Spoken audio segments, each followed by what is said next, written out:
समझना कि एक्चुअली में इसकी मीनिंग है क्या चीज़। मीनिंग जो हम लिख रहे हैं इसका मीन समझना, जो मतलब आएगा। हमने कहा कि कोई भी वैल्यू है, अगर मैं इसका x% लिख रहा हूँ, x% का मतलब क्या हो जाएगा, x/100। तो टोटल ये हमेशा आपका अमाउंट है। हमेशा जो अमाउंट आप इसमें देखोगे वो वैल्यू किसकी है, जो डिनोमिनेटर में लिख रहे हैं, ये 100 अमाउंट है। और इसका x% जो मिलेगा वो हमेशा कहाँ मिलेगा, न्यूमरेटर में। तो x% ऑफ 100 अगर मैं कहूँ, x% ऑफ 100 इसका मतलब क्या है, हमेशा कौन सा मिलेगा, x। आपको सॉल्व करने की जरूरत, आप इसको चाहे तो सॉल्व करके देख सकते हो, चेक करना है तो आप इसको चेक कर सकते हो इसकी वैल्यू। x% का मतलब मैं x/100 लिख रहा हूँ और इनटू किससे मल्टीप्लाई कर दूँ, ऑफ का मतलब 100। आप कैंसिल आउट करोगे तो वैल्यू कितनी बची, x।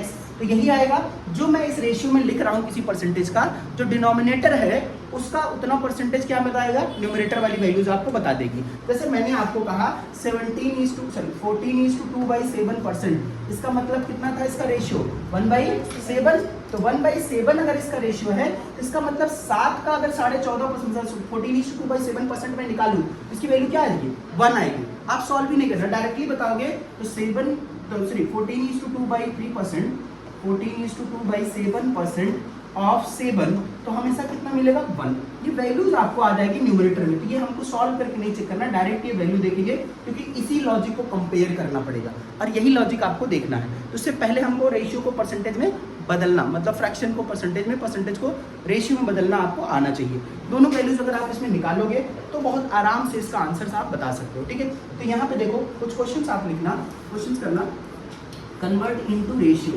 Convert into ratio. अगर आप इसको रेशियो में कन्वर्ट करते हो तो कौन कौन से हैं, पहला आप लिखना 28:4/7%, सेकेंड 44:4/9%, थर्ड 57:1/7%। आप इसकी वैल्यूज को आप रेशियो में कन्वर्ट करना। तो आप देखो, पहले एक मैं बता रहा हूँ तो डायरेक्टली आपको मैं बताता हूँ, सीधी सी बात है। दो मेथड आपको बता रहा हूँ सॉल्व करने के लिए। पहला हमने कहा बेसिक क्या जानते हैं, किसी भी परसेंटेज वैल्यू को अगर मुझे रेशियो में कन्वर्ट करना होता है तो क्या करते हैं, 100 से डिवाइड करते हैं। पहला बात आप समझो, जो भी मिक्स फ्रैक्शन रहे पहले उसको फ्रैक्शन में कन्वर्ट कर लो।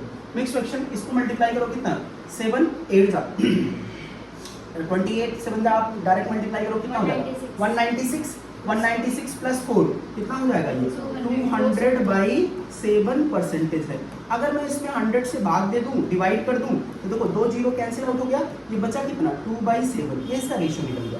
एक तो मेथड ये है। दूसरा हमने देखा 1/7, ये 7 मिल रहा है, तो 1/7 का तो हमको पता है कितना होता है, 14:2/7%। अब इसको मुझे चाहिए कितना, 2/7, सॉरी मुझे कितना चाहिए, ये 28। तो मैं ये 14 का टेबल पढ़ रहा हूँ।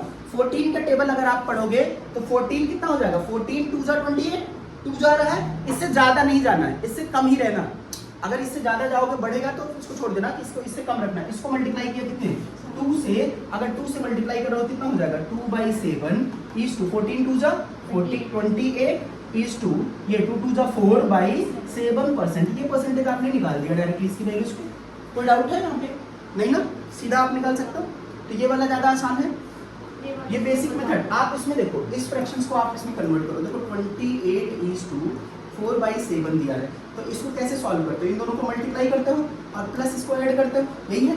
तो इसके लिए हमने आपको बताया भी था, इसको ऐसे लिखते हैं 2/7।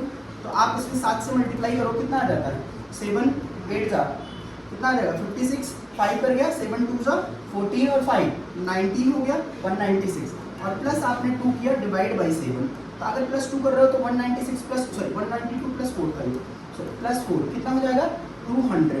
तो ये बन गया मिक्स फ्रैक्शन, कितने, डायरेक्ट फ्रैक्शन में कन्वर्ट हो गया, डायरेक्ट रेशियो में कितना परसेंटेज है। अब इसको 100 से आप डिवाइड कर दोगे तो 100 से अगर डिवाइड करते हो ये परसेंटेज को क्या बन जाता है, रेशियो में। तो ये बन गया कितना, 2/7। तो ये 14:2/7 का कितना होता है, 2/7 आपका फ्रैक्शन वैल्यू होगी। आप इन दोनों को सॉल्व करके मुझे आंसर्स बताओ। ये दोनों हमने सॉल्व कर दिया, ठीक है। भाग में ब्रेक कर लो। पहले हमने इसको बताया मिक्स फ्रैक्शंस को अगर आप मल्टीप्लाई करो, देखो 14 मतलब कितना होगा, 9 4 36, ऐसे किए 9 4 36 + 4, सॉरी 9 4 36 + 3, तो कितना 39, और प्लस ऊपर क्या है जो न्यूमरेटर में रहता है उसको जोड़ लेते हैं, डिवाइड बाई 9 करेंगे तो मिक्स फ्रैक्शन कितना बन गया, 400/9%। अगर इसको मैं किससे डिवाइड कर दूं 100 से, ये दोनों जीरो कैंसिल आउट हो गया, ये बचा कितना 4/9 ये वैल्यू हो गई। दूसरा हमने बताया देखो 1/9 मुझे पता है, 1/9 की वैल्यू क्या होती है, आपने अभी देखा 11:1/9%। अब हम ये जानते हैं कि ये टर्म्स कब पढ़ेंगे, टेबल 11 का टेबल आप पढ़ो ताकि 44 से ज़्यादा ना हो पाए या 44 के बराबर जाए। तो 11 4 जा 44, हमने 4 से मल्टीप्लाई कर दिया। अब 4 से मल्टीप्लाई करोगे तो क्या हो जाएगा, ये हो जाएगा 4/9 और इसका परसेंटेज भी यहाँ मिल जाएगा आपको 11 4 जा 44 और इज टू 4/9%। ये हम डायरेक्टली इसको भी देख सकते हैं, ये वैल्यूज आपको मिल जाएगी। डायरेक्ट रेशियो को कैसे परसेंटेज में कन्वर्ट करते हैं, ये वैल्यूज आपको मिल जाना है। क्लियर है, इसमें कोई डाउट?